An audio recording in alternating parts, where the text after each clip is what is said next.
నిల్చని పరుగై ప్రవహిస్తూ పోతున్నా. ఏం చూస్తూ ఉన్నానే వెతికానా ఏదైనా, ఊరికెనే చుట్టూ ఏవేవో కనిపిస్తూ ఉన్నా.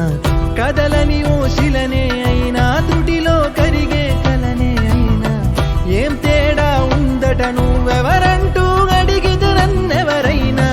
ఇల్లాగే కడదాకా ఓ ప్రశ్నే ఉంటానంటున్నా, ఏదో ఒక బదులైనను చెరబొద్దనిగా